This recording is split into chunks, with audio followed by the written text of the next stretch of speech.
Welcome to Show Studio. It's our last roundup panel of the menswear season, but we're talking about Paris, which is kind of a really meaty one to discuss purely just because of the quantity of shows. You know, there's so many different things that we see when we're off in Paris.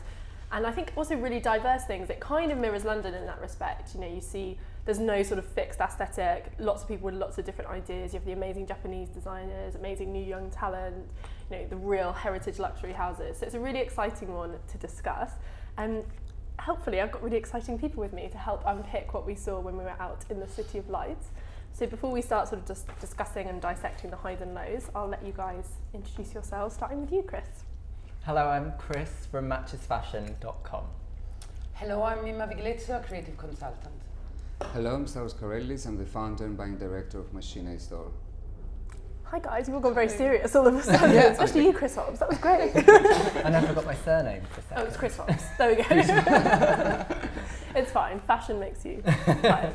So let's talk a little bit about the highlights of Paris, because it's interesting. Because when we did the London roundup, we did the Milan roundup, it's kind of easy to pick on certain shows that you know that everyone loves. You know, in London there was Craig Green, in Milan it's all about Prada. But with Paris it's slightly more difficult. I think there's kind of something for everyone in a really interesting way. There's obviously Raf that gets everyone really excited, but then there's lots of other things that get everyone really excited as well. So I'm going to throw it up to you guys. Stavros, what was your highlight? Put you on the spot. I mean, I think that, you know, when I think about like shows in general, you know, like I always, especially for the menswear, I always sort of like concentrate in about like 6 shows that, you know, I'm really looking forward to watch, which normally is like Raf Simons, Rick Owens, Comme des Garçons, Dries Van Noten for his own brand and also for Dior, and Kim Jones for Louis Vuitton. So this is kind of like the shows. I'm not saying that I dismiss the rest of them. You know, I really, no, not at all. I mean, like these are the ones that normally, you know, get me very, very excited because I can see from these shows, you know, the whole kind of like normally they set up the trends for the whole season. You get like so many different ideas and views, and obviously, you know, I'm not dismissing Prada, but we're talking about Paris right now. So these are normally, you know, the ones that I'm really looking forward to it. But also, I really like to see more less established names like Givenchy, for example, which, you know, for me is super exciting to see in Paris. And then, of course, there are so many, as you said before, you know, there's so many shows to see. But if I had like to choose 6 shows that I have to definitely watch, that would be the 6. It's interesting because all of those ones that you picked have such distinct aesthetics. Yes. You know, and I think that's one of the things that I find most interesting with Paris is it's really clear. It's easy to pinpoint people's voices. You know, particularly with those kind of 6 that you named. And I think a lot of what I found interesting this season, it felt like people were kind of consolidating that. Like it's interesting that we're looking at the Raf show when we're talking about that, because for Raf, it felt for me like this was about, you know, it was quite literally about him thinking about his youth and his past and what makes him a designer. Were you impressed? Because you were at the Raf show, weren't you? Did you? I was. What did you think? Did you like it? Yeah, I really liked it. I don't really like standing up for an hour. Do you not? I know a lot of people. A lot of people do like that. We read a lot about that. Yeah. It does help because it just makes it feel that everyone's sort of at a party. But I loved the collection. I liked the sort of silhouette, the way it was going. I liked the coats. I liked the knits. Less fussed about the women's wear getting snuck in there. Do you not like that? Are you one of those male editors? But it's interesting you say that you like the silhouette, because I think actually to talk about the standing thing, it's an interesting one, because I feel like the fact that we were standing in the catwalk just for the sake of our views, it was kind of like elevated, wasn't it? So you were looking up. I actually felt like the way we were positioned helped you see the clothes in a different way, because it made them feel even more stretched and even more kind of like, it was very teenage, the kind of the casting and the way they came out in these little troops. I found that quite intriguing. No, I liked that it was higher up. You could see it a lot more. You weren't, you know, and if you're ever not on the front row, you can never see the shoes. Yeah. So you could see everything. And this all you could see was the shoes. No. And you can sort of look up. And you can sort of see it go a lot further. You know, if you miss a look, you could go, peer down and sort of see it a bit later. My notebook got kicked by the models. It was quite good. Let's pick up on that though, because I think it's a really valid point that you bring up, Chris, is this, you say, you know, I didn't like standing for an hour, and I think actually there was a lot of talk throughout Paris Fashion Week about how we like to see fashion, and I think designers were responding and playing with that, you know, Raf most notably, but also like people were really trying to present in different ways, you know, sometimes with a lot of success, sometimes less so. I think people had some issues with the Hedi Ackermann presentation where they couldn't really see anything. They needed a stage. Yeah, what happened there? Was it just you couldn't... Well, the clothes were lovely, but you went into this massive room and it was about 6 models just, you know, on one side, and then everyone sort of just gathered. So whoever was at the front pretty much saw the whole thing, and behind that, you had to sort of hold your phone up and try and get a picture. What am I seeing? Oh, okay. Yeah, it's hard, isn't it? And it was dark, and it was... Yeah, because he likes the little sort of, moody vibe. I went to the Risi after, and the clothes were, you know, they're beautiful, but you couldn't really appreciate them in that setting. Why do we think so many designers are trying to play with the way they're presenting their clothes? And you know, we are seeing more examples of people kind of subverting the notion of a fashion show, particularly the hierarchies. You know, that's something Raf's doing with not letting anyone kind of sit front row or anything like that. Why does that? Do you think it's just because it feels very modern? What's your take on it, Mimma? Well, I mean, of course, my take will be a little bit controversial, but I think it's because everybody needs a way to stand out. Yeah. I think that I was thinking about when you guys were mentioning shows that you remember, and I really have a problem remembering, but not because I didn't follow it or I didn't do my homework. It's because there's so much, and so much that looks alike, that people are trying to do something controversial for the press to talk about them.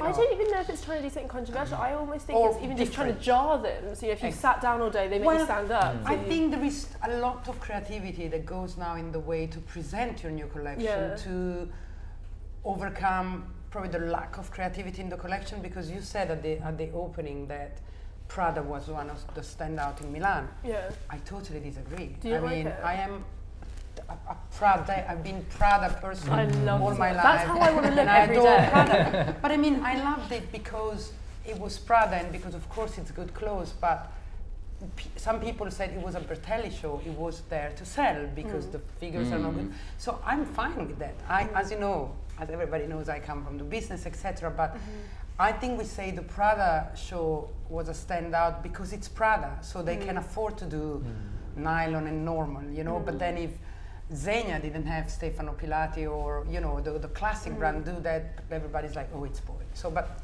this is not about this. So to go back to the way people present, I really think that there is such a fatigue of the quantity of things going on that you need to be creative in some other way. So either you put a naked man on the catwalk, or you do presentation in the dark that you can't even see. Well, I wasn't there, so I saw those clothes very well because the pictures were amazing.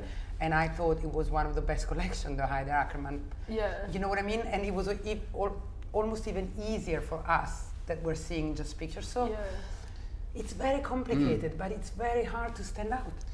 But I think, I mean, especially for the Raf show, because I also was there, and it's kind of like different. I mean, I agree with you that lots of times, you know, especially when it's like the one show after the other, you need to have something like that is going to stand out or be a bit different, so you keep like the interest of everyone high. But specifically with Raf, I think it's, and I think many big shows doing that.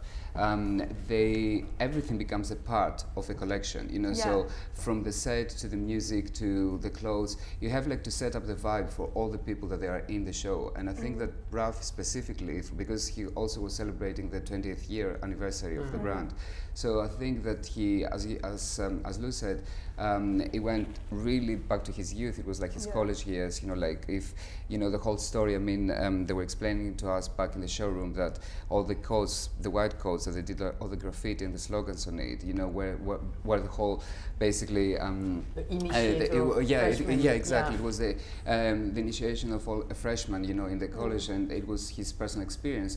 Also, they told us something that is very, very interesting for the buyers, is that, you know, you saw like all these like really long coats that they were shredded and they were like really amazing. Well, these are not going to arrive like that in the stores. So they're going to arrive like as proper coats, and then, you know, it's up to the buyers or, you know, like each store to cut them as they wish. Oh, really? Or the customers, which is like super. Gonna come to and I was like a bit surprised because I was I can't imagine Tom Chapman and Matches cutting up a Raf coat. You know, like this is what I was thinking about. I was like, well, you know, like if Raf takes the scissors scissors and starts cutting a coat, that would look amazing. But if, you know, like how it's going to work like for each like store.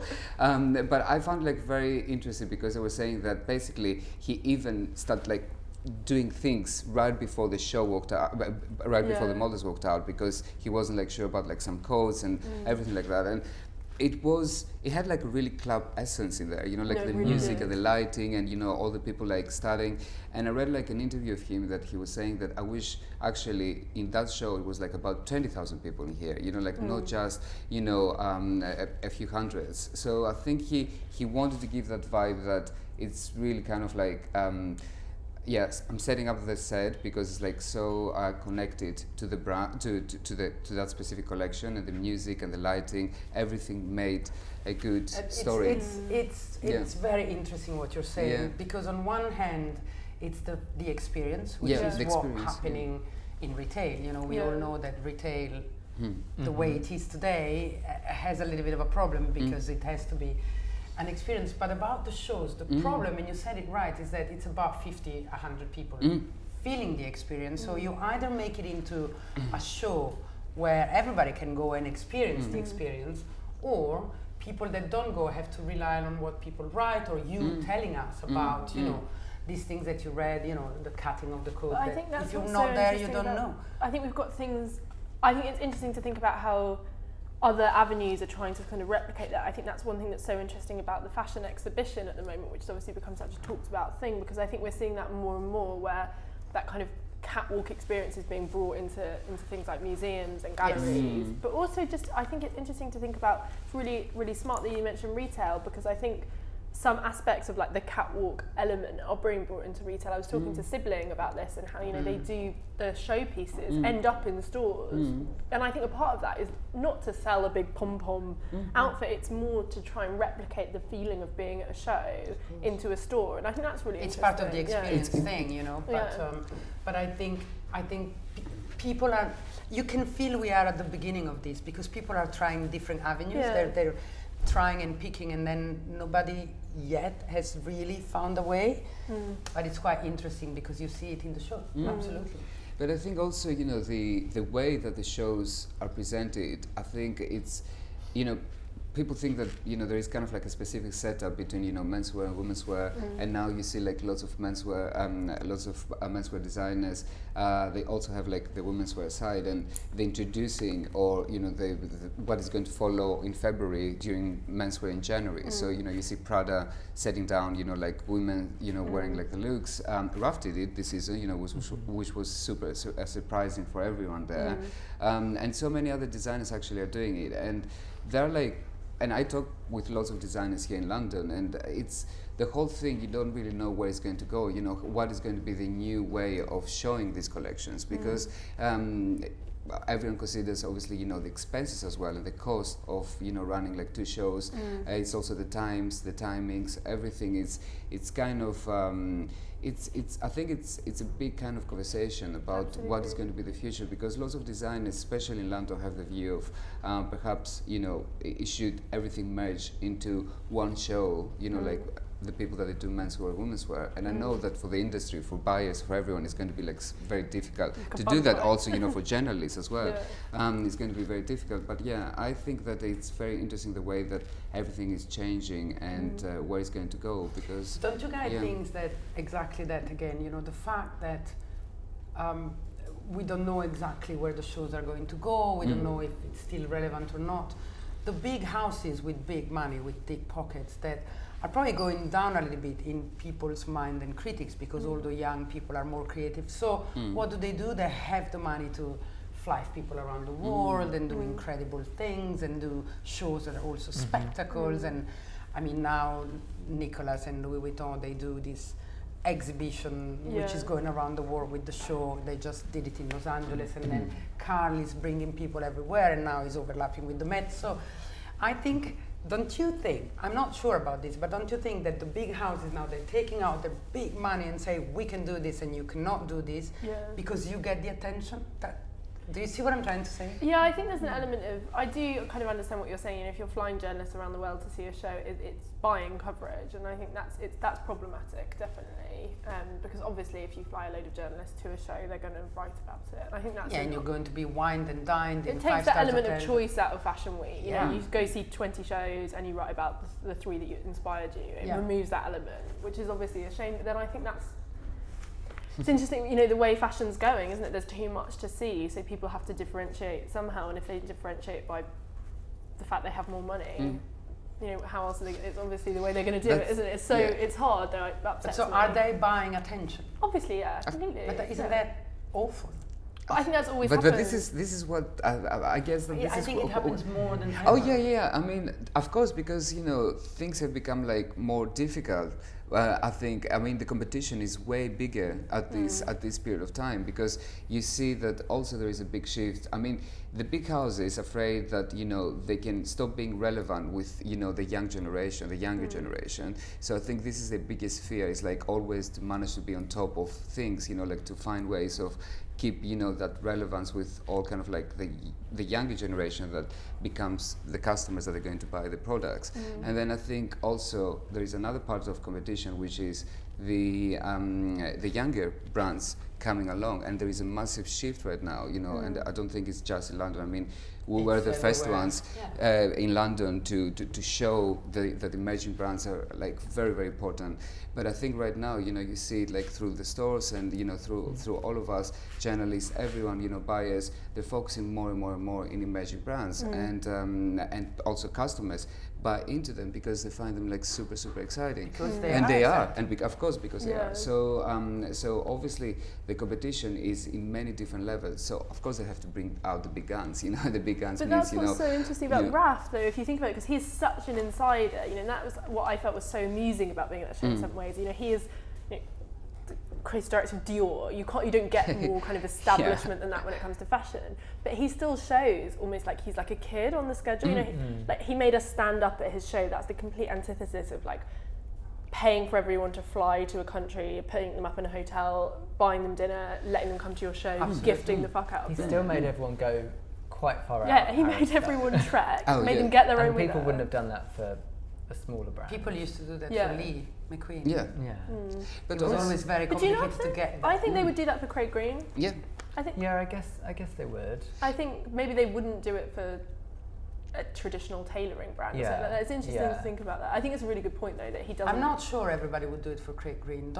You're thinking about your fresh. I would go. No, it's true, but I know he's one of your favorite. But also you're thinking as a young, fresh critic who was born with that generation. I'm not sure that all the dinosaurs my age would probably accept it for someone they barely know. Because I think they're more likely to accept it for that than like Brioni. Yes, but that's for a different reason. Well, Brioni also belongs to Kering, so maybe they would get away better than other independent classic brands. Yeah. But I mean, it's for a different reason. While I'm really thinking Raf, Dior, and Greg. I mean, I also think that the problem is that there are some journalists, important critic journalists, that don't cover the young, talented, creative geniuses because they don't bother trying to understand. Because it's much easier talking about Kim Jones, than talking about Craig Green, isn't it? But I do know, I still think Kim is amazing. Kim, no, me too. I mentioned him because I think he's a good one, and I was sitting in this panel saying how much I loved it, but it's still. But I kind of think with Kim, it's an interesting example, like how wonderful that he's at Louis Vuitton, because you know, I look at that and I know people get a bit nostalgic with Kim sometimes, and they're like, "Oh, he was so good when he was showing in London." Because I think he does such a good job. He does showing and very relevant for the brand as well. He's very smart. I don't mean it in a patronising way to say like he does a good job. It's like I think he follows a brief really well for them. He does Vuitton really well. But his season was amazing. Like what he did was like absolutely amazing, and you know it's not, you know, because obviously, you know, Louis Vuitton has been like so connected with what Marc Jacobs did for the brand, and also, you know, like there were like these amazing collaborations that he did. Yeah, exactly. That everyone, you know, they're so memorable, and obviously, you know, to try like and compete that, it would be like so difficult. He's doing it with like such a decent and, you know, amazing way, very different, but also very, very connected to the brand and the youth, and brings like something amazing. I mean, like to have someone like Judy Blaine, for example, designing the jewelry for, like for Louis It's Vuitton. amazing. It's something It's like incredible. It's incredible. It's incredible. So bump. Because it's funny, because just for the sake of obvious, this collection was a kind of not really a tribute to. It was all about Christopher Nemeth, who's one of Kim Jones's favourite designers, and Christopher Nemeth kind of was an absolutely brilliant but really underreported today designer, and not known by the masses that really buy not Vuitton. known. Like he's barely The people Googleable. that buy Vuitton don't know. Yeah, exactly. But I don't even think it's the people that buy Vuitton. I think if you spoke to a lot of students at St Martin's, like people really interested in fashion, they wouldn't know about Christopher Nemeth. He's kind of one of those designers I think that history forgot a bit. So this was kind of a tribute to him in some ways, but also kind of some of the pieces we're seeing, so these prints, for example, were kind of reinterpretations of Nemeth's work. There's something commercially smart there too, because Christopher Nemeth, maybe where he's the most known, is in Japan recently. Yeah, we had a store in Tokyo. And Vuitton in Japan is very important. So there's also some, maybe by chance, maybe strategically, but there's some connection there that, I mean, the Japanese young people know him because he was active until 5 years ago. Well, he died in recently 2010. 2010, So he was active until just before that. I mean, like, and he was selling in Japan mainly. Yeah. I mean, for me, these coats, for example, they will become like super iconic. I think, they're going to be like one of the best sellers, like all these prints. And this is something also, like a brand has like to consider, because as we said in the beginning, so many shows and so many clothes, and of course there are customers that they want to spend the money, but how a brand can kind of stand out from the rest and make sure that their products are going to sell next season. So they need, and you have to get like in the psychology of each customer or the customer that they have in their minds. But from what I experienced, and it would be interesting actually, like to hear you, Chris, as well, because like you're starting from another store as well that does like something similar, and I always try to think about like the customer's perspective, and also how is the customer shopping today, like, I mean, because things have changed very much, because of social media, because of like the key items of the season, like the key pieces of the season, and I think that someone that's spending a lot of money on clothes, when they have already filled out their wardrobes, they go for like the key items of the season, and they pick up from each brand and each design. I'm going to buy 2 coats from that brand, 3 trousers from this brand, and blah blah blah.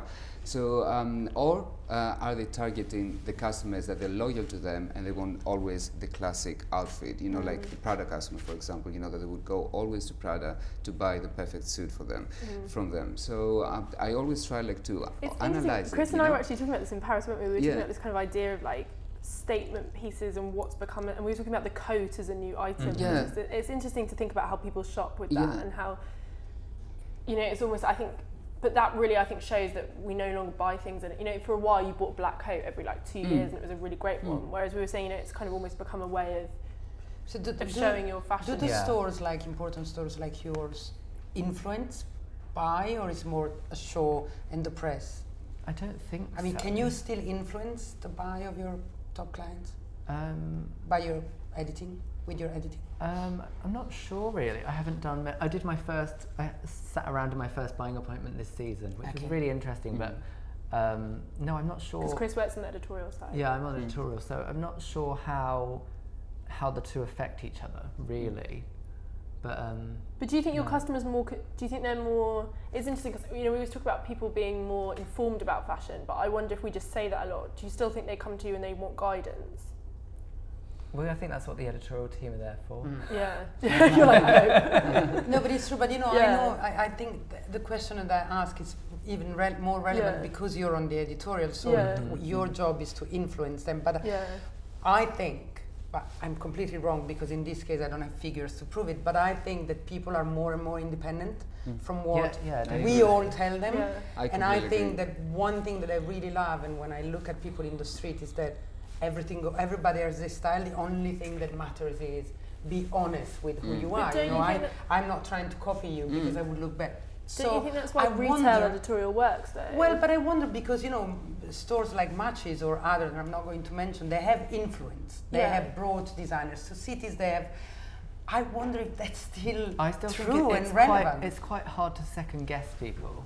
Yeah. You can buy something and think that will sell really well, and it won't. You think, oh well, that's strange, and then something else will. I think it's always surprising.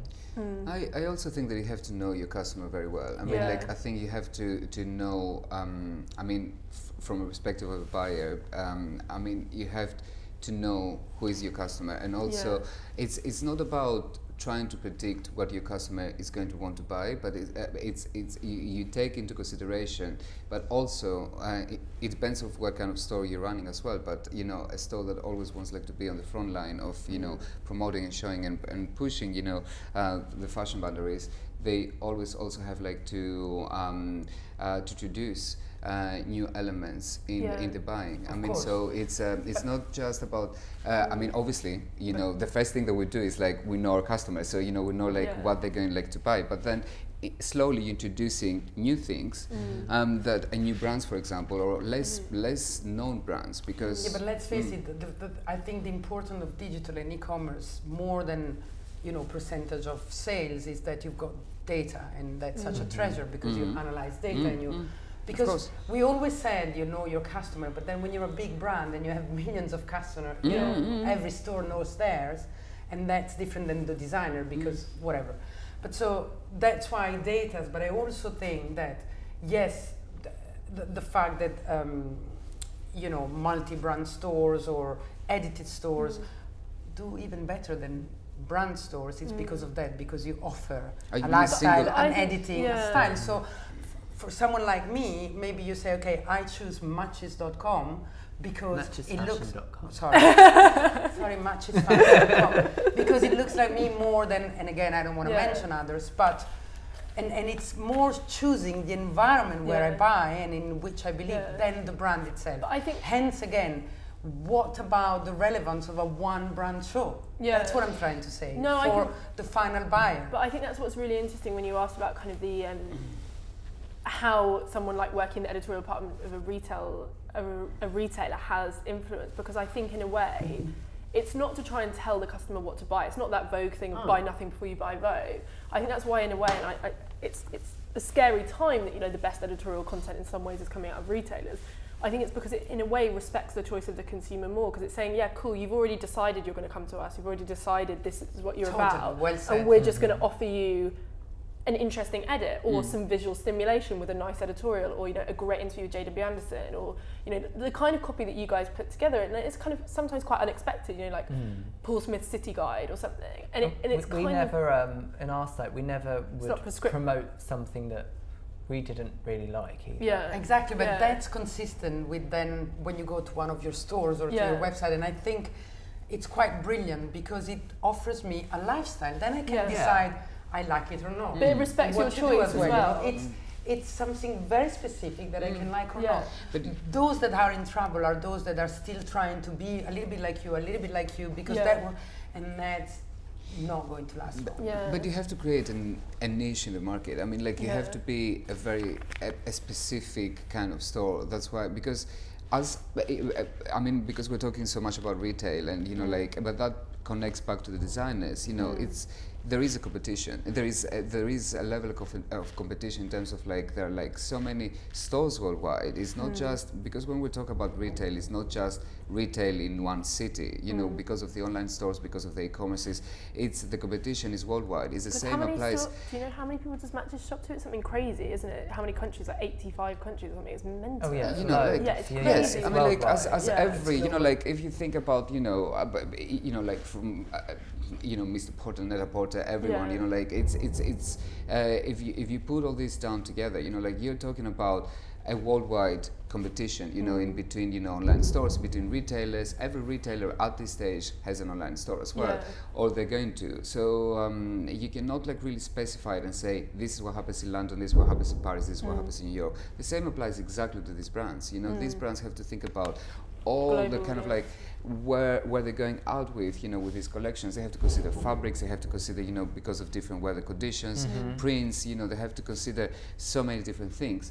And I think a show just sets out the vibe for a brand. Right. Yeah. You know, like, so they put down, this is going to be our vibe. When we visit later on the showroom, you know, this is where, you know, a buyer comes along and says, you know, now I'm going to put my personal input and I'm going to think about like other things. I'm going to have some vibe from the show, but I'm going to have some pieces that they will never show. But it's a vibe that lasts 3 months. Yes, it's so quick, right? While if you have a store or a website, your vibe is I don't know. I mean, it's so fast, and I don't want to be trite here and say what, but do I really want a vibe that lasts 5 minutes? Yeah, no, I'm not saying you want it. I'm saying I'm trying to understand. I am convinced that we're in the edge of something big happening. I think it has happened in retail, and I've been saying it for long, and now everybody's writing it. Yeah. It has to happen in fashion weeks, because now with the announcement of New York Men, you know, I don't know if you read Vanessa Friedman this morning, what she's saying. Didn't we say that fashion weeks are over and now there is a new one? You know, it's fashion week every week of the year. Yeah, Copenhagen. In my calendar, you try to keep time to do this, to write. And then it's like, it's fashion week every week. Yeah, Berlin is becoming important. Copenhagen and all the men. It's not sustainable for people.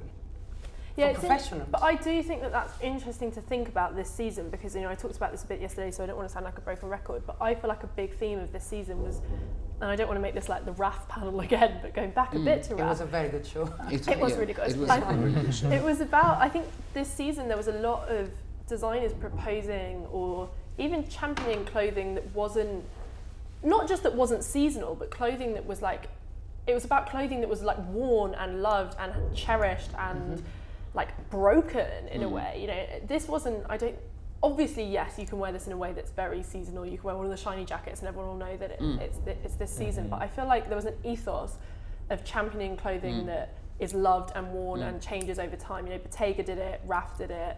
I kind of feel like Margiela did it in a bit with that idea of kind of, you know, they talked in their show notes about this idea of kind of, you know, you're being in a nightclub and you, you know, you take off some pieces and you end up wearing your friend's jumper, you kiss someone, you borrow their jacket. That's, to me, that's an idea of kind of championing clothing that isn't, you know, a new style this season, a new style next season. It's about the pieces that, you know, everyone has those jumpers that they've had for like 5 years and they still wear, or those jeans that are just the perfect jean. And I know it's kind of a tired cliche, but I think. And I think a lot of the pieces that you could buy this season aren't as seasonal as previous pieces, and I think that's interesting. I mean, some of those Raf pieces could be a vintage piece. You're absolutely right. I mean, if you think about the Raf Simons Sterling Ruby one collection, you know, there was like I mean, it was super successful commercially. I mean, I don't think that any store could even, you know, deny that, you know, like, I mean, even if you were like in Paris this season, you know, for menswear, you could see like, I can't look at it. You know, I mean, like, exactly, like how many people were wearing like the Sterling Ruby one. Yeah. But then you have to go back to be, you know, because Raf is not, Raf Simons has been like such an important brand for so many years. You know, one super successful collection cannot shift or change his brand or ethos or who he is as a brand, you know. And I think that for me, I mean, it was because when you again, you know, dissect the collection with Sterling Ruby, you could see like how Raf is that collection, you know, like I mean the bomber jackets and everything, you know, it's truly Raf Simons style. But when you see this collection, for example, you know, like, you know that this is like whoever loves Raf is going to love this collection because, you know, this is completely Raf silhouette, you know. It's a best and they'll wear it with pieces from years ago. I think there were some trends that were seasonal, like the big high-waisted trousers. Yeah. You know, the classic trousers revisited, which was quite interesting, and we saw it in London. There are very many coats, long coats. No, I think you're right. That's a trend of the season. There's loads of trends. But I also think that yes, we all now do rewear. I mean, personally, I take out classics from you know that I always kept, and you style them in a different way. But I also think that if fashion needs to continue existing in the way it exists, it needs some seasonal trends. You know, like a shoulder or a length or a fabric or a color, you know, because colors and fabric now there's not anymore. But and I noticed from London to Milan via New York not yet, via Paris, there was this very high, very big trousers that were a little bit like Chicago in the 40s. What's your take on trousers? Well, you're a big trouser wearer. I just think designers have been desperate to get people out of skinny jeans for the past 4 Except years. Hedi Slimane. Like, well, exactly. Except Hedi. Apart from him, but he was skinnier than ever. I feel like they want to give people a new silhouette, which people really aren't responding to. Yeah, It do you takes think time. that? I think it takes time. How long do you think it will be before your average guy is out of his skinny jeans? I really don't know. I know, like, whenever I've read interviews with Gordon from Topman, he always said, we introduced skinny jeans, they didn't sell, we introduced them again, they didn't, and eventually they caught on. But so I just feel like it's become such a uniform. It will take a while to. We still see guys with their jeans down here and the Calvin Klein shorts. I think it will move start. on. There was a lot of longer, wider trousers this time. I think it will carry on. I love it. I like it for women. I think so. Yeah, I do. I think so too. I think the shape started like changing quite a lot. Like in terms of like the menswear the men's trousers. I think everyone is going to go to way more like loose fits. I mean, it's happening like throughout like the last basically at least 2-3 seasons. I mean, even if you think about the British designers, not so much about the French ones, but the British designers. Think about Martin Rose. The shapes. Think about Craig Green. Like the shapes of the trousers. Everyone. I mean, if I start thinking about like really even JW, like the leather trousers. Yeah, the leather trousers. I mean, like these were like an amazing kind of shape, but there is another introduction of different shape of trousers, which it's the flares. I mean, that is becoming like a massive trend for the menswear right now. I mean, so many designers this time in Paris did that. It's the flare trousers, and this is something that it's kind of challenging to see how it would work on a commercial environment. I still don't think we're going to buy a lot this season. No, that's interesting. So. There are probably 3 out of your clients that can wear that, right? We had like a little discussion at the end of Paris, and we said, we've seen lots of flares, should we buy them? And I think we sort of came to the conclusion that it's still quite a hard sell. That's interesting. Go back to the question we were asking about kind of influence in the editorial side. So say you had that conversation, you're like, okay, we're not going to buy that many this season. Would you then have a further conversation where you're like, okay, but this is something we might be interested in exploring later? So from the editorial side of Max's fashion, we'll start kind of talking about them and mentioning the pairs that we have bought. Do you work on a way like that? I would. Yeah, because then you can say it's a micro trend or something. And try and introduce. That's interesting. Yeah. But I mean, it's very important, I think, also, because when you see it in one designer, that they're testing the water, but when you see it in many different designers, you understand that this is not going to kind of like stop there. I mean, it's going to take over more and more and more, especially when you see it like in the 6, 7, 8 really influential brands. You understand that this is what is going to happen slowly and where things are going to move slowly. And it's challenging, but I suppose it's challenging as every new trend that arrives. I mean, now we're so comfortable about talking about skinny jeans because it has been in our lives for like 10 years. But I mean, like, but think about, sometime beforehand, if people, when they came out from like these streetwear, really baggy kind of like silhouettes of trousers, how comfortable they were to jump into skinny jeans, so it's always, it takes a bit of time. It's so interesting what Chris said about Gordon from Top, because Gordon from Topman saying, we tried to introduce him, and now when you think Topman, you think skinny jeans. So, but think about like 10 years ago, how comfortable men were, to go and say, I'm going to jump into like a skinny jeans and I feel like really comfortable going around. I don't think it was like that easy, but every trend needs a bit of time to, and obviously the more brave are going to embrace the trend, and slowly it's going to become more and more and more Why commercial. does it feel right though? Why is it just a reaction to the skinny jeans? Why is it, do you think, that we're doing these? Because they're kind of, in a way you can see it as a kind of just quite a masculine thing, kind of a wider silhouette, something that's a bit more bulky, but you can also see it in completely the opposite way as something that's a little bit effeminate. We were talking yesterday about Xenia being very drapey and kind of loose, and these images, like, I love them, but that character, he's like I think it's Alex Furious, he looks like he's out of like Brideshead Revisited. You know, he's very fey, he's very kind of effeminate, and it is quite sort of dandy-ish. But also you need like a very specific body shape, you know. Absolutely. I mean, like, I'm sorry, but you know, this is you know, because now we're talking about men's, it's not like so much about women's. Women's can manipulate the height in a very different way, you know, like because wearing like different sizing of heels, and you know, they can wear from flats to super high heels. So a flared trousers is going to look like good if you put like a massive high heel underneath, or if you're going to go like flat. Men's bodies or body shapes cannot be manipulated. So you know, you're all maybe tall or you're short. today. You know, like so, oh no, please. but you can be. Tom Brown is like so happy. Yes. Sandra Put the high heels. On the and I'm sure someone will pick it up. Yeah. I'm sure But Hedi people is have done that. influential. Tom Brown has done heels for ages. JW is heels for ages. But But I think Hedi's more influential on men still. Yeah. I don't know. I might be Do you wrong. think men would buy heels?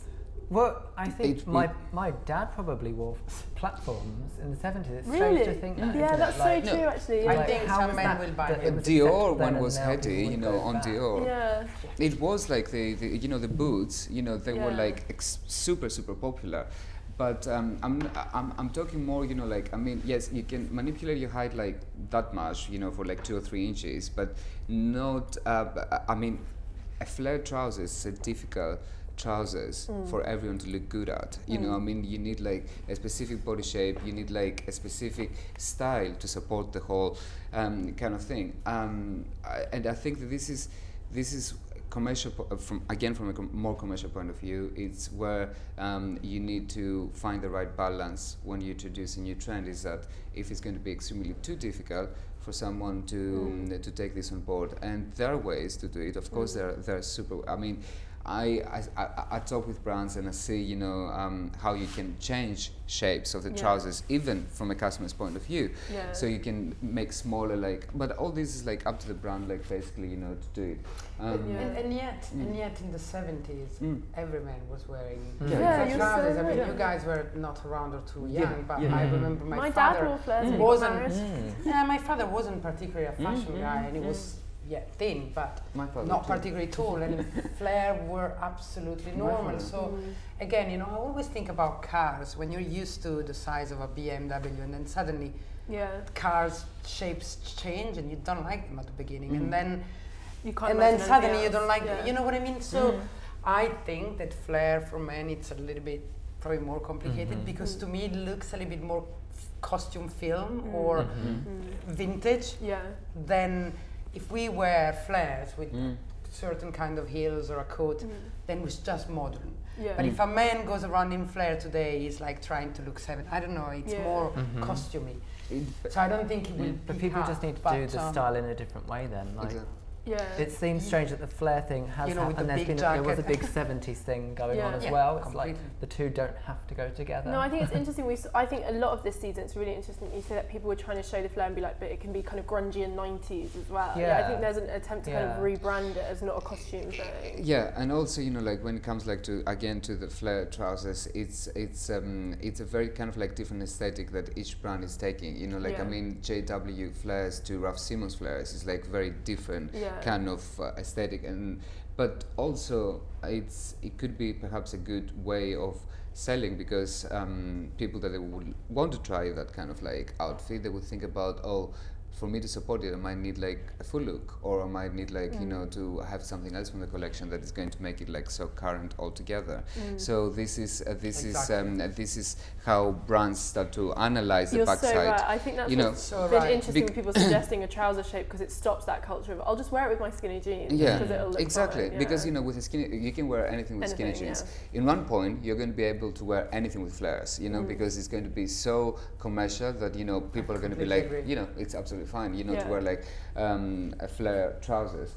But I think this is where, you know, like, is that right now, you know, if you want like to make a flare trousers look current, probably you have to go for like a bit more like of a look from the collection, from that specific collection, so people connect that this is a full look, and you buy into the vibe of the brand of that season, of what they want to look like.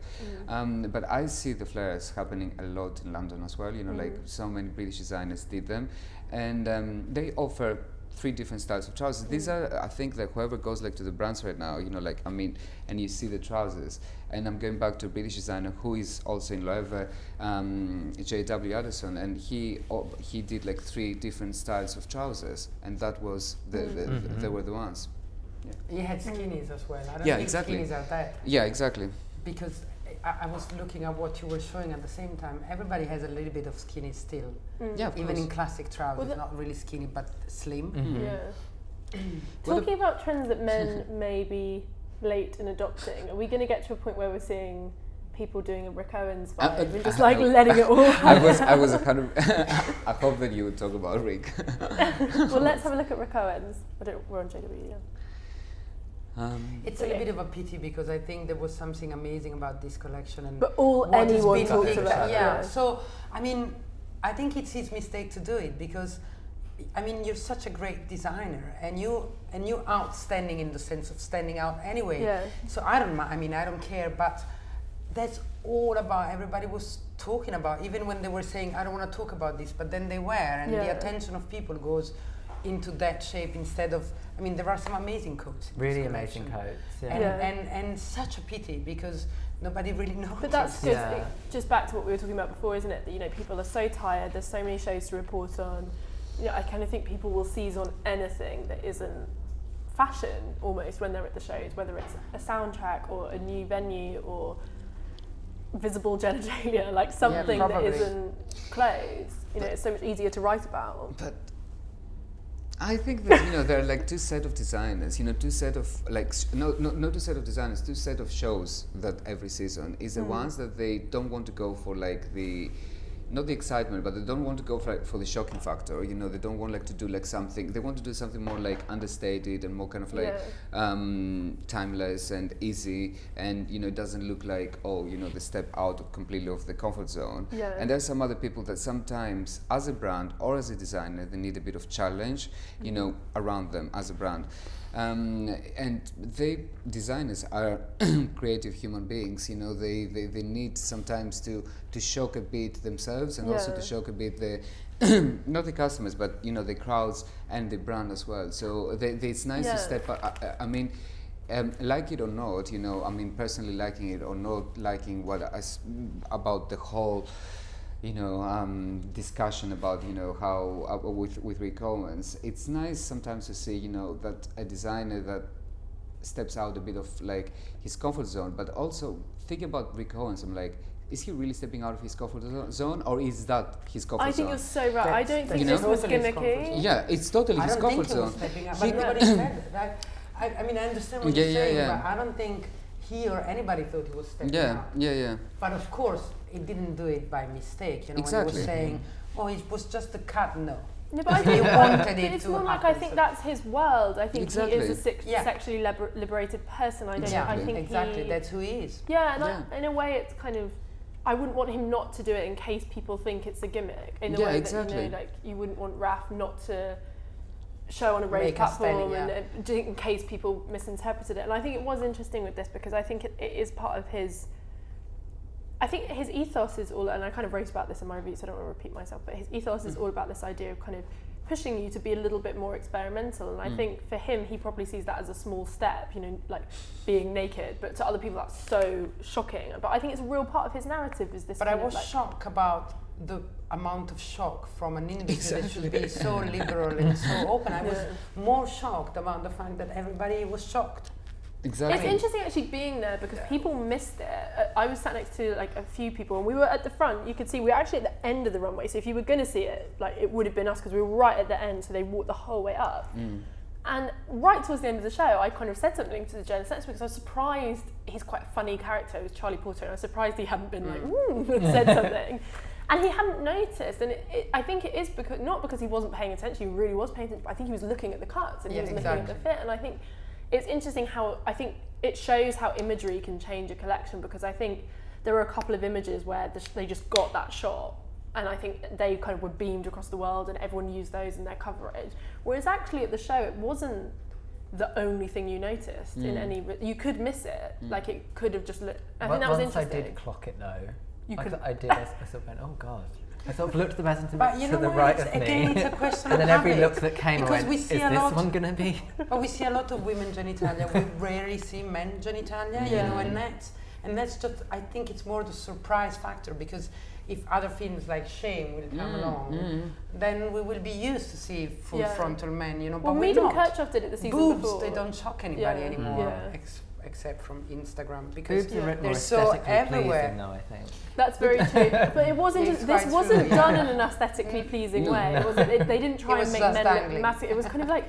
It was quite unflattering, actually. You know, it's really unattractive. But that's the problem with men genitalia, probably, you know. But I mean, I don't know, like, what is like more shocking is like, I mean, and I don't want like to sound like in a bad way, but look at, you know, kind of like the frontal side of, you know, with Rick Owens, or, you know, like, I mean, I remember like still like the show Versace, you know, with like that they came out with like the chaps. Yeah, yeah. I don't know how to describe them. That's why, you know, I was like, I would talk like differently with my friends when I would say it, but I try to be like more decent here. But yeah, and I was like, and I think that for me was like now that was like more. What do you call them? No, I can tell you afterwards. Okay.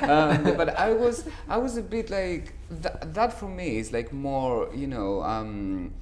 Sexually, you know, like oriented, or, you know, like a shocking factor. That, but you know, not shocking because of the factor. sexual thing, because I thought it was quite vulgar. Yeah, I think that's so objectification, whereas this, I don't think, and this wasn't objectifying those boys. It wasn't like, look at this guy as a sexual object.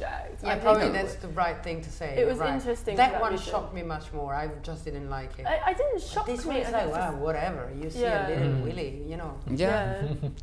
No, he's an amazing designer. But it's such a good collection. It's such a good collection. Not talking about he's that I was thinking when I saw this, I want to be a man to buy those coats. He's an amazing designer. He's an amazing designer. You know, he has managed to do something that, you know, very, very few designers have managed to do. He has created his own world, but he's got his own. I'm forgetting the word. You're still shocked. No. It's kind of like a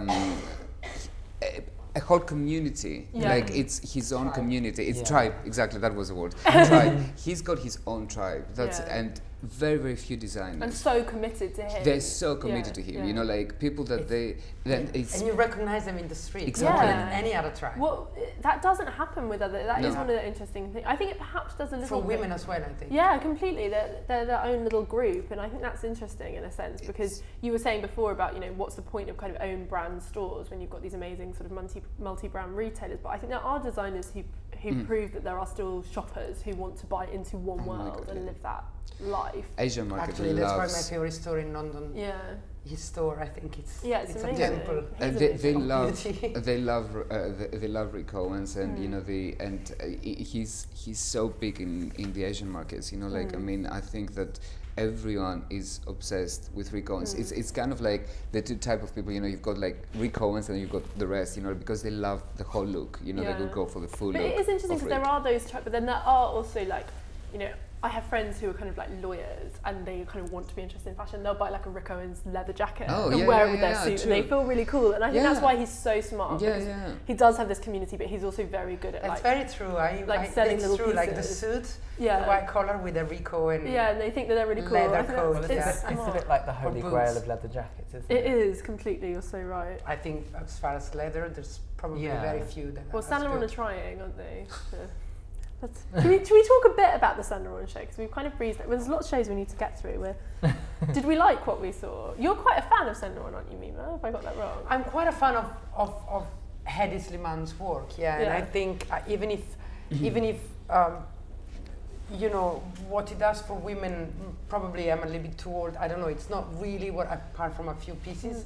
I think where he is, the genius that he is managing to make, you know, like everyday way of clothing desirable and luxurious. Because it sells so well, doesn't for it? women. It's probably one of our best sellers. It sells well everywhere. I mean, even in the Kering numbers, Saint Laurent. But I'm not saying only for that. I'm saying because I understand the process behind, and it's like in your face, and it's just what people want.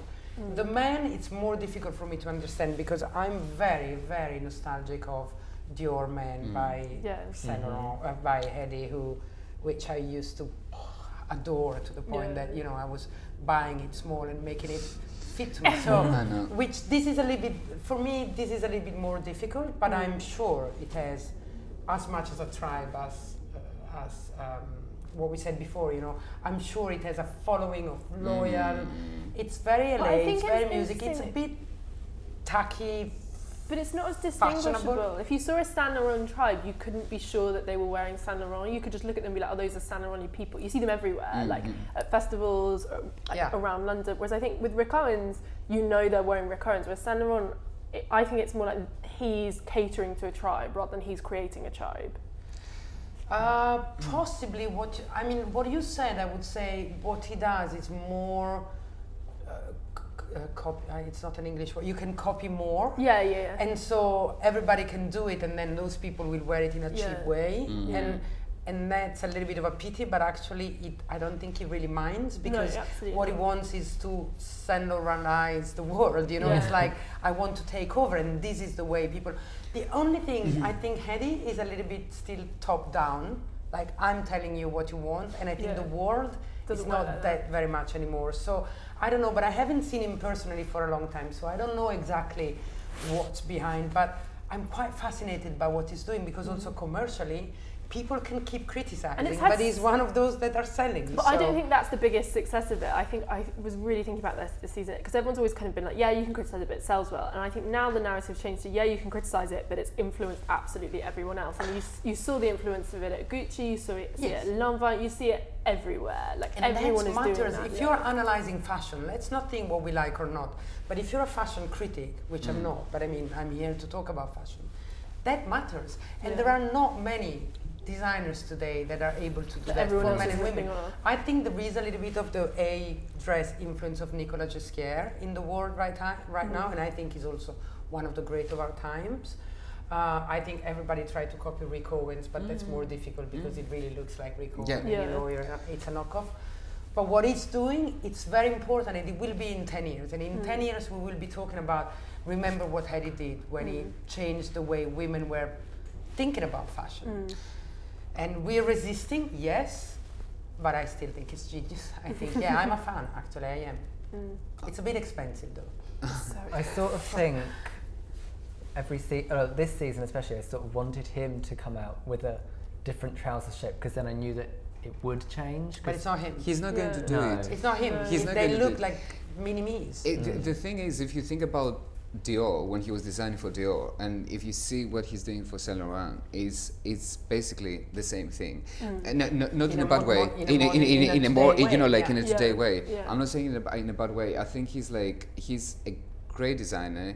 He's a genius. I think that in a genius in a very, very different way from the genius that Rick Owens has or Raf Simons has. In a very, very different way. He's a very true to himself and what he believes. He's got a very specific point of view. People are going to buy into it or they're not going to buy into it. He didn't come in Dior showing something completely different, and all of a sudden he went to Saint Laurent and he started showing, and his references were like completely different.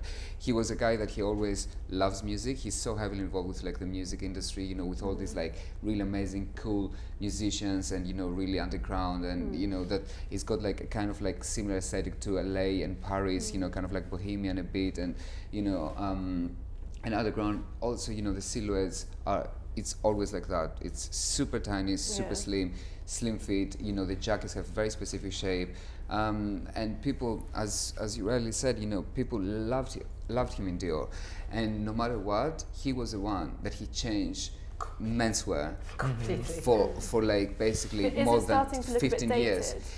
I think that if he was coming, because I think that people put loads of pressure to him. They said that you managed to change fashion for men's once. We're expecting you to do it twice in a matter of like 15 years. I don't know how many designers have managed to do it even once in their lives. And people, I think it's the opposite of democratic, because his point of view is obviously not for everybody. He doesn't want people to be not even fat, like normal weighted. He doesn't want people to be over 35, which he is. So it's a bit difficult, and that's not very democratic, but that's a point of view. And what for me matters today is the point of view, because it's so rare. And we saw what they did with Gucci, and I thought it was interesting that someone who nobody knew about came out with something so different. So his point of view is to come out with something very different from what Frida did. Yeah. But actually, he was picking a little bit from everybody else's point of view, which is, but I said to someone else or in another platform, I'm not judging until I see the first women's collection and the next. However, what I love here, what I love in Raf, what I love in Rick, is the point of view, which is but so then rare. Can a good amalgamation of lots of different people be a point of view in itself? Because that's all J.W. Anderson is, and in a way, that's what Phoebe Philo's big success is. I'm not a fan of J.W. Do you not? I'm not, but not because I don't think, I think he's a very smart guy. I think he's to be one of the successful ones. I don't know him personally. I have huge respect. It doesn't passionate me as much because I think his point of view is more in the way of presenting and shocking than the real fashion. But that's my point of view. It doesn't mean it's correct, I'm not a fan. No. I feel like he's having more influence on fashion now, though.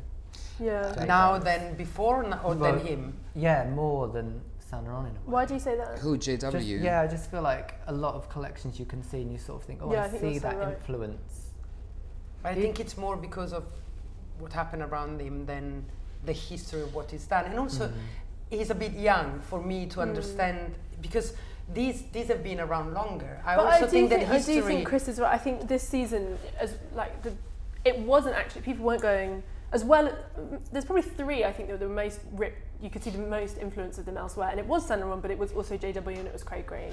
And you can say because it was JW and Craig Green, it was like, I don't know, like Yoji, because by way of them, but I think you saw elements of JW everywhere. I saw JW at Gucci as well as absolutely. But I'm not sure it's the same kind of point of view. Let's say probably for a customer. But it's a sensibility rather than a point of view, I think. But also you can see I can buy that. No, but also you can see in JW. Because I think, menswear, for example, the JW menswear doing extremely well, extremely well. Yep. But that's post LVMH. No, even, even before, I mean, obviously, because, it gives him a certain push of creating more of what he wants to do. Definitely, it's doing extremely well.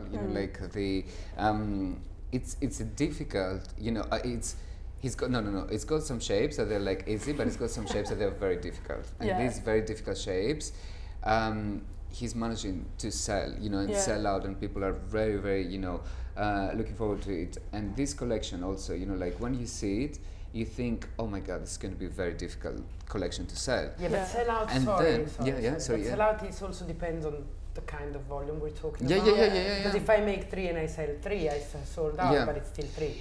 So I'm sure it's doing well, but it's not big enough to decide. Because I was looking now at this.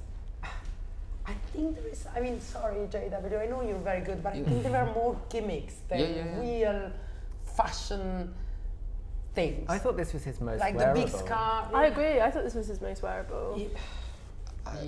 Look at that. I but there'll be a slightly more commercial version of it. Yeah, I think there no, because I know from from a buying point of view, there is no more commercial point of view. This is what we get. But he does sweat. But and of course, he's going to do the t-shirts and the sweatshirts and everything. But I think when it comes down to the collection, but I wanted to say something else before is that in the past and over the years with JW, I have seen Hedi Slimane in JW. You can and you have seen Dior as well, Chris Van Noten, you remember the amazing Hammer MC trousers, the pleated ones of Dior that he did it throughout the whole season of Chris Van Noten.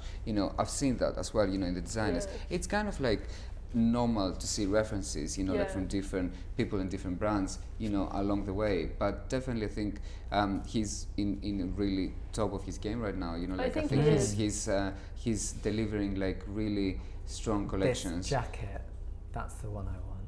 The one on the right. That'll sell so well. That will. I agree with you. I'm not saying he's not a great one. And hence we're here discussing. I don't think he's a great designer. For me, it's not at the level of the Hedis and the Raf. But I think he's it's a different generation. He's not, and he would never say that he is a great.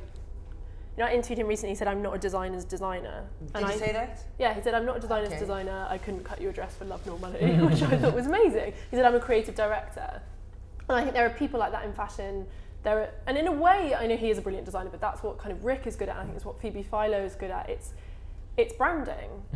It's creative direction. He's done a great job at Loewe. That's what the whole Loewe thing it is. It's really you don't go in and now. Exactly. It's the experience. It's that sensibility of like that you could be in this world that's putting together the right people, the right mood. We discussed that. I was sitting on the Loewe panel and we discussed about the fact that the great things that he's done is especially that, you know, in the campaigns with the old Steven Meisel pictures and everything. But if I talk about fashion and designers, so exactly, you know, I wouldn't put him in there. Yeah. What about Com? Hedi is also a great creative director, like it or not. I was actually going to say what about Com, going back to pure design. So No, I mean, because I thought that, you know, this show was like really amazing. I mean, I don't know, you know, like I've seen like so many looks from it, you know, and I was like, oh, you know, this and that and that. I mean, I found like... It was another show that kind of quite subtly kind of we're talking about Raf kind of disrupting how fashion is shown and presented and reported. You know, all the attention was on the back because there were all these shoots with these suits with the amazing tattoo panels on the back, and like no one, you don't see them anywhere because obviously it's all shot from the front. And I love that kind of sense of like. I like her take on the double-breasted because that was also a big trend in Milan. Yeah. So where, you know, tailoring is, the double-breasted came. I think in London as well we had some double-breasted. Double-breasted, And that's a very modern take. I sort of switch off when people talk about tailoring. Sorry? I switch off when people talk about tailoring. Why? I don't really care about it. I don't, but I don't think men but it wear matters. It does matter because even to do that, you need to tailor well. I think it's like classic ballet to be a great modern dancer. Yeah, well, you need a basis. I mean suiting rather than. Yeah, I said tailoring, darling. I didn't say suiting. But I think it's interesting to say that. I think suiting. I was thinking a lot. We were talking about this, Chris, to repeat our little Paris discussion. I just think the notion of a suit is becoming less and less relevant. Definitely. Really? But think about like Tom Brown and think about, you know, Chris Van Noten, for example. You know, like, and I'm not saying obviously for the kind of like the old establishment of like suits, you know, like, I mean, with the heritage brands, but, you know, even like the more kind of like modern ones, you know, like, Tom Brown or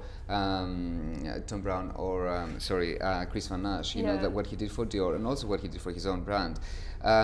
You see like, I kind of agree, you know, that tailoring and suits are important, not suits in terms of like how we expect them all the time, you know, like in terms of, you know, Savile Row kind of situation, but it's part of the menswear world. I mean, I cannot imagine, you know, a menswear world without a suit. But I think it's interesting you say the menswear world, because I think the realities of like everyday dressing, I do just think the suit is less and less important. You know, men don't wear suits to work as much. Obviously there are industries where they do, but I think less and less. So I think it's interesting.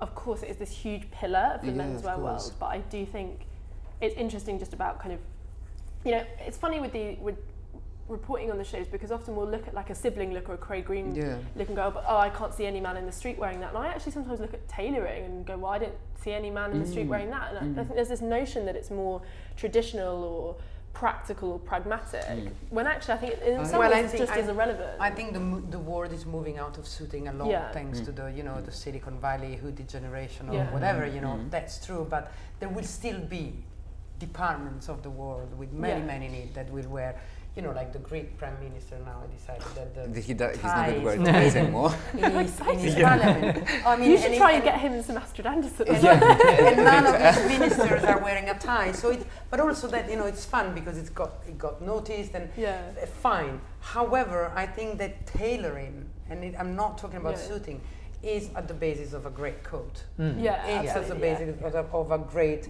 leather jacket. Talking about tailoring, and sometimes people forget about. I can see it in the street, the difference of something well cut and well tailored and something, but just, you know, including in a hoodie. We should talk about Givenchy just on that note, because the Givenchy show is one that everyone. I don't remember it at all. Everyone kind of went mad for it. And they were like, oh, he's back. But I think that I really think one thing with like this show, you know, like I think that he did something smart of moving out from like t-shirts and jumpers and you know like the heavily printed, you know, kind of situation that was going on and on for lots of seasons. Now? No. Why. He was amazing when he first did it, and it was amazing that some seasons they followed up, but you know, it was kind of like overdone, and I think it's good that he moved a bit out of this, and you know, he went like back like to, because it's still like Givenchy. I think having a print of the season sort of dates things really quickly as well. But also I think that because it's the print of the season. He did something. And then I think that lots of people were talking about the show for one really, like he did something really, really smart in that show. You know, because he became really famous for like his prints and stuff, and you know, by working with it was like Pat McGrath that did like the makeup, mask, the mask. He moved like from the clothes having these faces to actually doing it on the actual face model. So he kept the relevance of this is what we were doing like previous seasons, but you don't see it on the clothes. You see it on the people. You know, you see it on if you think, I mean, like this is what John Galliano did it in the reverse at Margiela, because Margiela's all about masks. He put the faces on the clothes. Very smart. You know, like I mean, if you think that this is what he did, he basically took that out of the clothes and put it on the face and kept like the clothes. But he kept the relevance as well throughout the brand. I think it's, but having said that, there is just as much a kind of, I know this is less of a print and more of a kind of a texture. You still have lots. But this will go, there's still enough, like that's the Givenchy vibe of the season, which will be as ubiquitous and as dated as like the Rottweiler. Givenchy? Yeah, really well. You're selling Givenchy men, and it sells well. Yeah, really well. Still, the Rottweiler does it really well. Yeah, but exactly. I mean, does anything else? But no, the brand does really well. No, it's a popular brand. It's a brand that, you know, people, men do like. I mean, I'm pretty sure, you know, there are people, but it just it's kind of like difficult sometimes, you know, because they are. It comes like fashion is a bit of like waves, you know. It has like some brands have like the time and, you know, the seasons, and you see all of a sudden, you know, people going crazy about one brand, and you know, it carries on for like 2, 3, 4 seasons. Eventually, this is going to slow down, and someone else is going to take over. Kenzo's a really good example of that. Everyone was bonkers about it, and now you're like, Kenzo. But someone was telling me, like, also, you know, the other day that, you know, they were basically, you know, in the showroom of Kenzo, and, you know, like from one side you've got like all the jumpers and t-shirts and everything, and then from the other side you've got like all the kind of like the showpieces, and everyone was like in that side of like the jumpers and the t-shirts, you know, picking up. So it's, I think also stores are partly responsible, you know, like I mean, for the way that they're representing, for the way representing a brand. And you know, if you are a brand, I mean, I was never working for a brand, but I'm saying that from my own perspective would be to a buyer that I know that they're going to represent my collections in the store would be, you cannot buy only that. You have to share and buy showpieces equally as you're going to buy like just the jumpers and t-shirts. I work for many brands, and I tell you, they don't do that. Well, they do. The brands try. They try, including in their own stores. I remember there was a season in one of the brands I was involved, and I was saying, why don't you have that in the window? You know, which was it could have been like a McQueen outstanding piece, and so only the store in London had it, but nobody else wanted it because it was very expensive and they would never sell it.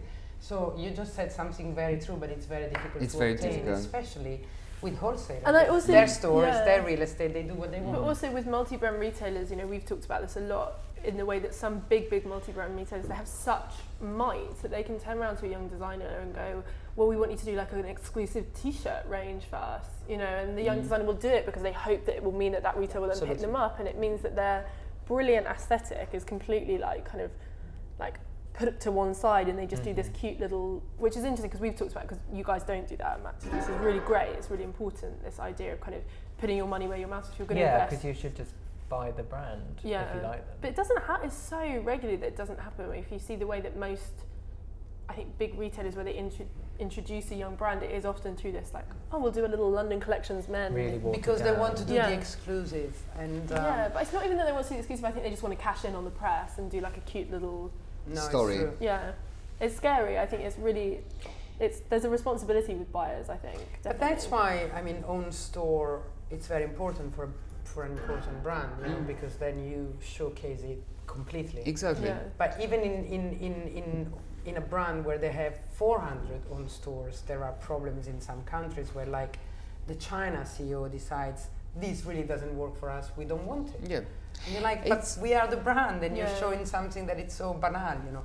So it's a complicated thing. It's very complicated, but I also think that, you know, and I completely trust you because I never work like in a brand, and I'm 100% sure that you're right. But from a buyer's point of view, if, for example, a brand, you know, a commercial director turns and says, you know, you can have the brand, but you need to have at least 2 or 3 key pieces of the collection, including in your buying, to represent the brand correctly on your shop floor, or on your merchandising, or your windows, you know, then you should get for them. I think that more and more, at least, the stores are trying possibly to do it. I mean, I think they're a bit.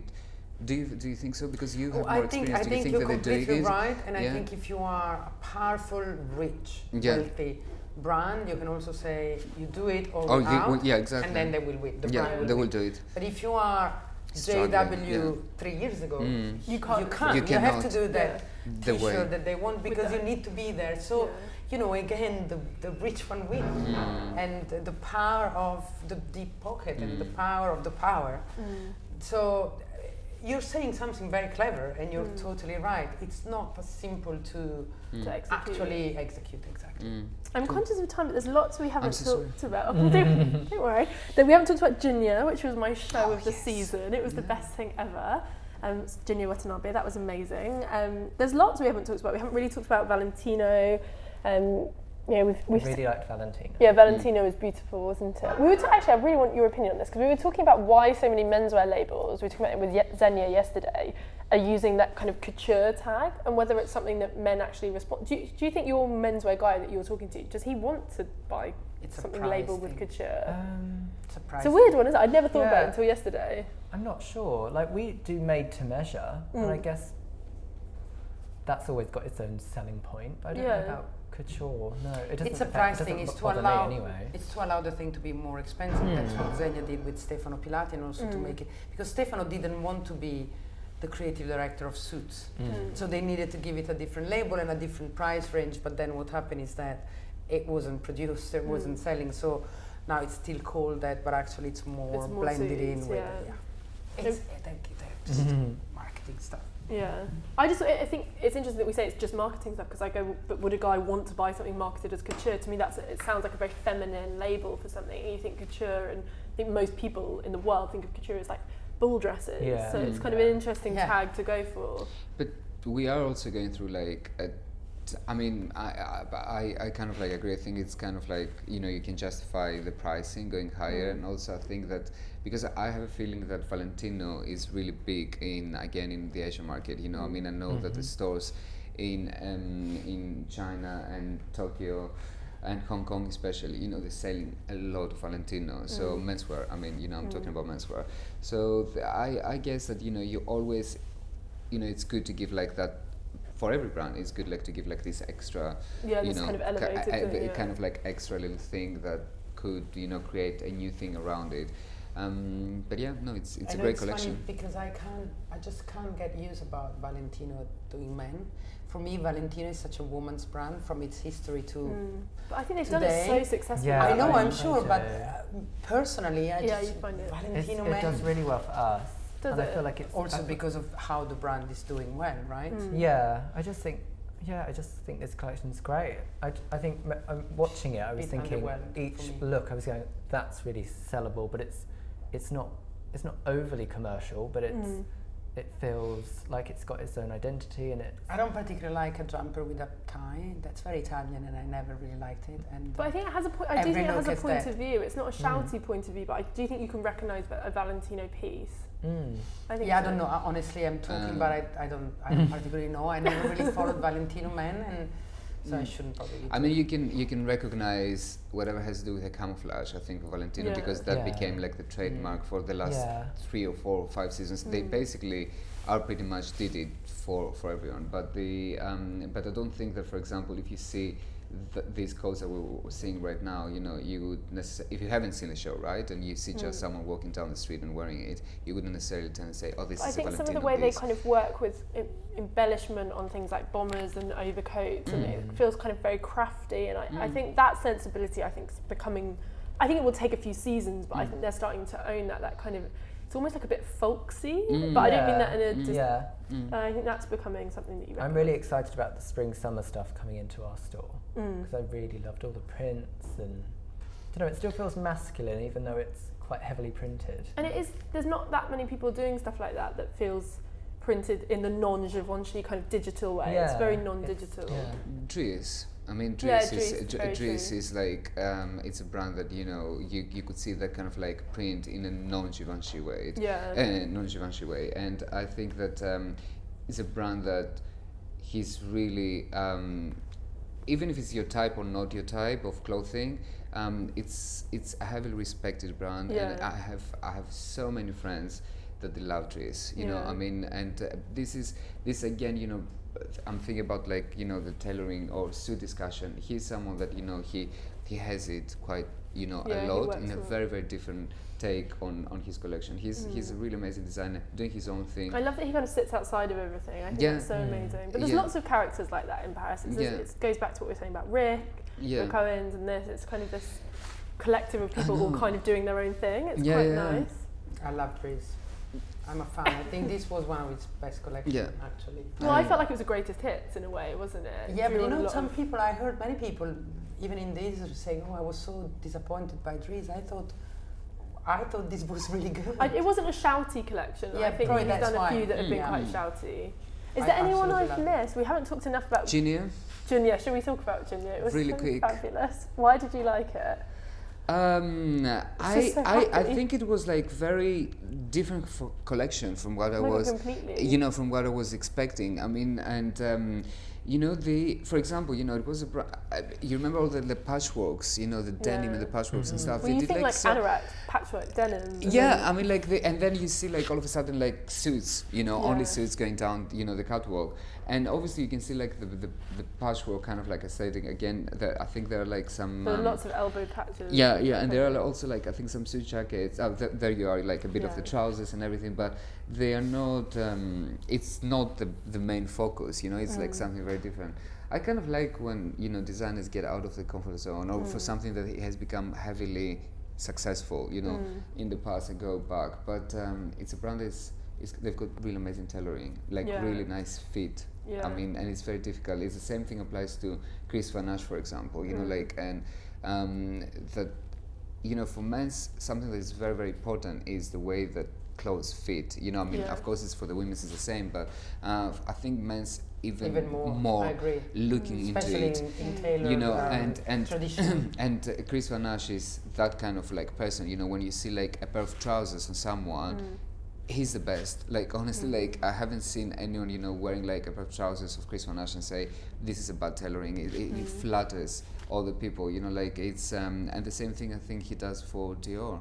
And he's doing, like, and this collection, I am obsessed with his shoes. You know, like, I mean, he's done like some trainers that are like absolutely to die for. The colours are really nice. The colours are amazing also, you know, like, the jackets and everything, Was it a strong season in Paris then?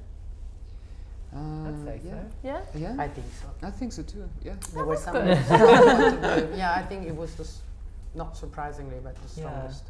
Yeah, there was lots to talk about. The seasons, I think it was interesting because it kind of, there was lots to talk about in lots of different aspects of fashion, kind of as we've done, from things like, you know, gender and masculinity through to mundane fashion things like show presentation, through to like nudity, through to actual things like, you know, tailoring and trouser fit, and as well as the big ideas, there was lots of small ideas as well, you know, things about fit and crop, and I think that's really interesting. It was a very strong season. Oh, good. Well, shall we give them a round of applause to wrap things up? Well done.